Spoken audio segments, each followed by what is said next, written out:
Olá, gente, tudo bem? Estamos aqui então para fechar o capítulo 5 do livro O que faz o amor durar, do John Gottman e da Nan Silver. E o tema de hoje são as 10 formas de traição. Falamos sobre 4 delas no vídeo anterior e hoje eu vou fechar com as outras. Muito bem. A quinta forma que ele cita no livro é ausência e frieza. A ausência emocional não tem de ser tão dramática. Pode ser um ato simples quanto se distanciar com frequência quando o outro precisa de apoio emocional sobre eventos mundanos, como um problema com amigos ou ansiedades antes de uma palestra. Um relacionamento sério requer que os membros do casal sejam presentes, tanto em traumas que mudam tudo quanto no estresse diário. Significa também compartilhar a alegria do outro quando coisas boas acontecem. É certo que os casais podem ter necessidades diferentes de se expressarem, ou seja, um pode querer falar mais do que o outro, um tem mais necessidades emocionais, o outro quer pensar mais sobre as coisas, um quer mais ação, o outro quer mais contato físico, por aí vai. Tá? Mas em um relacionamento sério, é uma calibragem na qual cada um aprende o que o outro requer para se sentir amado, protegido e apoiado. Ou seja, e aqui eu volto a insistir num tema que eu estou falando o tempo todo. Se é eu mais eu vou olhar para eu, o que eu estou disposto a dar, o que eu quero, e se você não quer isso, se exploda. Né? Tipo, ok, não vou me esforçar muito, assim, eu tenho isso para dar. Quer, não quer, um abraço, é isso, certo? Se coma daqui. Tá? Você quer pipoca, eu estou oferecendo amendoim. Quer amendoim, come, quer, não come, pronto, um abraço, certo? Agora, se é o nós, então não é só mais eu, é eu e você e algo maior do que nós dois, o nós.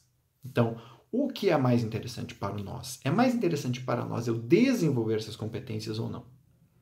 É mais interessante para o nós eu aprender a ser mais afetivo ou é mais interessante para nós eu não aprender? Eu vou naquele exemplo que eu também estou batendo bastante, que é o exemplo da empresa. Eu e você começamos uma empresa, né, e eu quero que a empresa cresça, e você quer que a empresa cresça, ou seja, a empresa, algo maior que nós, que nos envolve, que tem minhas características, que tem tuas características, que tem coisas tuas, coisas minhas, mas que é algo diferente de nós, certo? De eu mais eu, tá?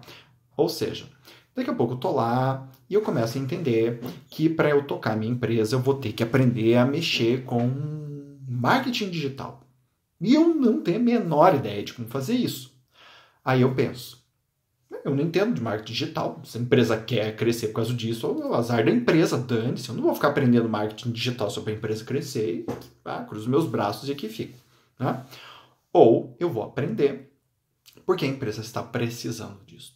Ou eu vou contratar alguém que me ensine para com que a empresa cresça. Tá? Essa é a grande diferença entre eu mais eu e nós, certo? E o que ele está falando aqui é exatamente isso. Então, muitas vezes a gente tem essa ausência emocional, a frieza, certo? Porque muitas pessoas não estão dispostas a fazer este movimento de aprender coisas pela relação, para que a relação se torne interessante. Aí você pode questionar, tem que aprender um monte de coisas. Gottman, ele também é bem pé no chão, né, de falar que assim, se as distâncias forem muito absurdas, se o requerimento do outro for muito distante, talvez não seja interessante criar uma relação. Agora, isso é diferente de não estar disponível para o nós, ok? Muito bem. Perda de interesse sexual. Os conselhos mais comuns para implementar as coisas são com roupa íntimas provocantes, uma viagem de final de semana, horas de massagem, podem ajudar se o trabalho, as crianças e outros estresses ou obrigações transformarem o quarto em uma zona sem toques. No entanto, a vida sexual em perigo não vai ser reiniciada facilmente se o problema estiver relacionado a questões mais profundas. E quase sempre está. Tá? Por quê? Porque quando não está, em geral, a gente escuta isso dos casais, quando a gente recebe eles na clínica, né? A gente percebe que eles realmente estão precisando de umas férias. E aí o que acontece? O casal vai para férias e é tudo ótimo. Eles se dão bem. Só que eles estão meio de um monte de perrengue prático e não conseguem ter energia, não conseguem ter cabeça para pensar nisso. Tira esses elementos de perto, o casal está bem. Tá? Então é uma diferença muito gritante. Quando o casal não está bem, o que acontece? Quando o casal não está bem, não adianta. Quando o casal está numa situação em que a perda de interesse sexual é um sintoma de um problema maior, mais profundo, enfim, é o sintoma do problema de fato, você pode colocar eles numa ilha paradisíaca, com tudo pago e etc e tal, e eles vão quebrar o pau, malemar, vão encostar um no outro e é capaz até de brigarem. Simples assim, certo? Então, esta ideia da perda do interesse sexual é muito importante ser entendida, porque quase sempre na espécie humana, perda de interesse sexual é uma questão emocional mais profunda, é um sintoma, não é uma causa, certo? Tem exceções? Claro que tem exceções. Tem pessoas que têm uma libido mais baixa, homens e mulheres que às vezes têm uma libido bem diferente do cônjuge, e às vezes o cônjuge acaba perdendo o interesse por causa dessa diferença, tá? Existem questões assim. Mas, via de regra, sempre que um casal traz um problema sexual, a gente dá uma olhada um pouquinho mais embaixo, certo? Então, nesse sentido, se a gente não olha para estes problemas que estão por detrás, a gente vai estar se abrindo para uma traição, certo? Desrespeito. Qualquer que seja o estímulo de comunicação do seu cônjuge, se ele ou ela sugerem que vocês são inferiores, vocês estão sendo tratados com desrespeito. Um relacionamento afetuoso não acontece com monólogos, acontece com diálogos. Uma atitude desdenhosa e superior é um abuso emocional, quer seja por meio de xingamentos frequentes ou por foras sutis. Um dos meus exemplos favoritos é o das pessoas que sempre respondem à reclamação do outro, corrigindo a gramática ou o uso da palavra. Eu adoro isso, né? Então, assim, tu vai lá reclamar alguma coisa que tá te pegando e a pessoa reclama, né? Se ela fala, eu gostaria que você olhasse mais para mim. Mim, não. Para eu. Isso é de acabar com o sujeito, né? Vontade de matar a pessoa, esfaquear, né?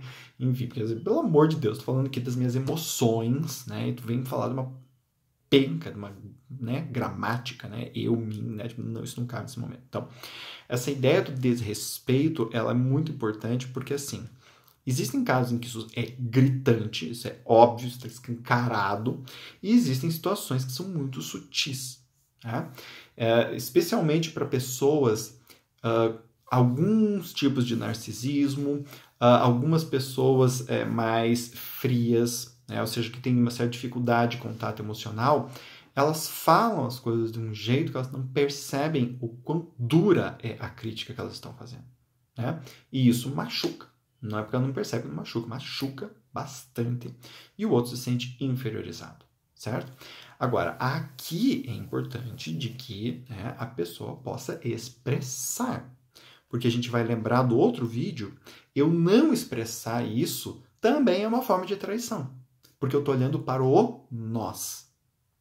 Tá? Então, se eu olho para o nós e eu recebo um desrespeito, eu tenho que comentar sobre esse desrespeito. Se eu recebo desrespeito e fico quieto, eu estou olhando para o eu mais eu, e eu estou me distanciando da relação. A relação não é complicadinha, né? Estão percebendo? Tem várias formas de traição, várias formas de desrespeito, de quebrar essa unidade do casal que são prejudiciais, certo? Injustiça. Em geral, quando as tarefas do lar criam tensão, a grande questão não são os rolos de poeira se acumulando embaixo do sofá. É a injustiça. Né? Nada prejudica mais um romance do que chegar em casa depois de um dia longo do trabalho e descobrir uma montanha de louças sujas e um bilhete dizendo fui jogar pôquer. Né? Aqui estou falando de um americano, né? Mas assim, aqui no Brasil seria fui jogar bola, fui no salão, fui ver um cinema com minhas amigas, enfim, fui fazer qualquer coisa, né? Esse sentimento de injustiça, certo? Não é uma forma correta de dividir as responsabilidades de criação dos filhos. Tê-los é uma experiência tão transformadora que não tem como saber o que vai funcionar no relacionamento mais adiante. Mas se vocês querem mudar uma divisão já combinada de tarefa, precisam conversar sobre isso. É injusto tomar uma grande decisão sozinho e essencialmente dizer para o outro é a vida fazer o quê? Né? Então, essa injustiça tem a ver com isso.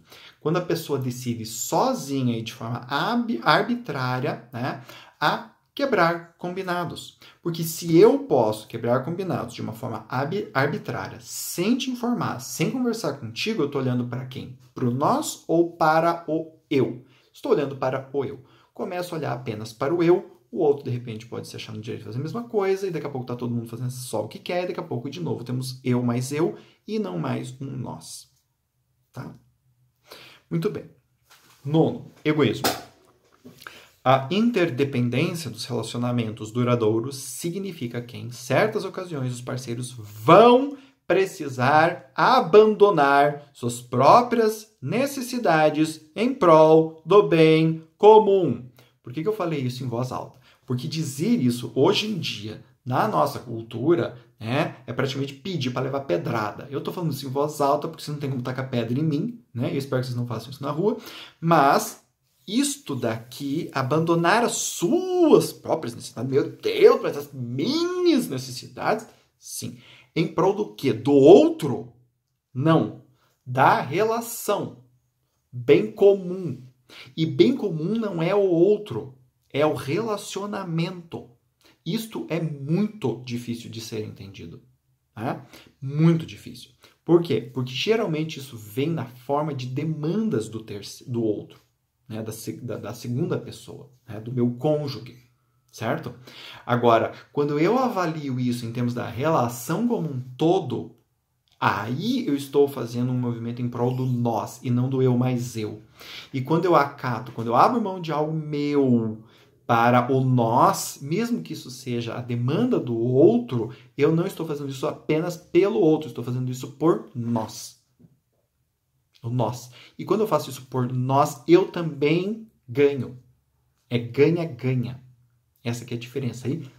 Primeiros vídeos, tá? A ideia de jogo que ele traz lá da matemática, isso é bem importante. A ideia de ganha-ganha, ela é muito pouco difundida na nossa cultura. As pessoas simplesmente não entendem a ideia de que elas podem abrir mão de algo que elas querem e estarem ganhando. Porque elas não conseguem enxergar além do próprio umbigo, né? Essa que é a verdade. Certo? Então, essa ideia do egoísmo, ele também é uma traição. Ou seja, se é tudo eu, chega uma hora que não tem sentido ter nós. Para que tem nós se é tudo eu? Né? Fica você lá, eu aqui, ok, a gente se relaciona, de vez em quando a gente se vê, de vez em quando a gente faz uma coisa juntos, né? Mas é você lá, eu aqui. Romper promessas. Uma promessa quebrada é tão nociva ao amor quanto uma mentira intencional. Ouviram isto? Ou seja, promessa é uma coisa que você precisa fazer quando você tem plena convicção de que você vai manter aquilo. Tá? Ai, aqui, mas não dá para prometer porque a gente nunca sabe o dia de amanhã. Isto é balela. Ok? Por quê? Eu te prometo algo. Ok. Daqui a 10 anos acontece uma situação que põe em risco essa promessa. Se eu estou olhando para eu quebro a promessa e dane-se. Se eu estou olhando para nós, eu abro com você. Olha, hoje aconteceu uma situação em que eu me senti muito tentado a quebrar aquela promessa. E isso vem para a relação. Então, o problema X, o problema mais importante, não é especificamente se eu vou ou não manter minha promessa, mas como eu vou me relacionar com essa promessa em relação ao nós, porque eu não faço essa promessa para você, eu faço essa promessa para nós. Não é por tua causa, é por causa de nós. E se eu faço por causa de nós, eu também ganho. Nós ganhamos. Eu ganho, você ganha, o nós ganha e todo mundo fica feliz. Nesse sentido. Agora, se é para mim ou para você, né? O que eu mais vejo em consultório é eu fiz essa promessa para você, mas eu me sinto sobrecarregada com isso. Né? Então, não prometa. Se você não tem a capacidade de prometer para o nós, não prometa. Você vai se sentir pressionado, vai sentir que está tolhendo tua liberdade, blá, blá, blá. Todo esse mimimi, né? Vai vir à tona. E isso é mimimi, porque é simplesmente uma falta de compreensão, gente. Falta de compreensão entre eu e você, né? Eu mais eu e nós. É um outro tipo de raciocínio. Né? Eu sempre dou exemplo batido já da empresa, mas é isso. Né? Se a empresa está precisando daquele dinheiro, você vai abrir mão da tua viagem para botar dinheiro na empresa, porque é a empresa que te sustenta. Então você está abrindo mão da viagem, mas você está ganhando também de uma forma. Ah, eu vou ficar frustrado. Claro que vai ficar frustrado. Você queria viajar, você não vai ter viagem, você vai ficar frustrado. Mas você sabe que você também está ganhando com aquilo. Né? Que é diferente da empresa ficar dando prejuízo o tempo todo. Aí você vai falar, mas cara, não tá mais dando certo essa empresa, vamos fechar esse bagulho. Outros 500. né? John Gottman também não recomenda que você fique num relacionamento independente do que está acontecendo, né? Que isso não é olhar para o nós também, é olhar para o eu, mas eu, por incrível que pareça, certo? Muito bem. E aí o último tópico do capítulo é traição versus denúncia.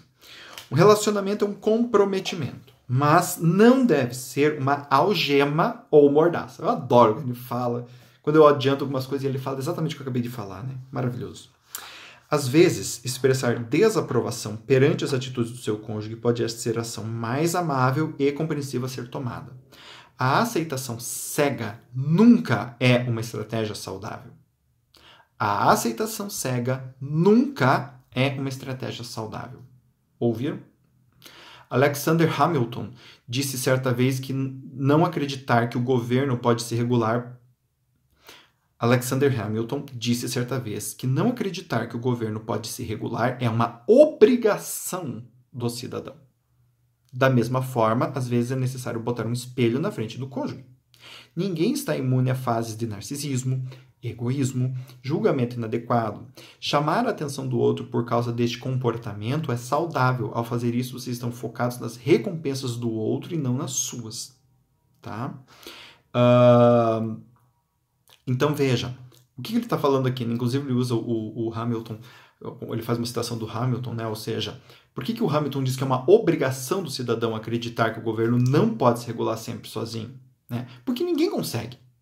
Gente, me diga uma pessoa que, assim, né, é iluminada e consegue se regular 100% sozinho o tempo todo.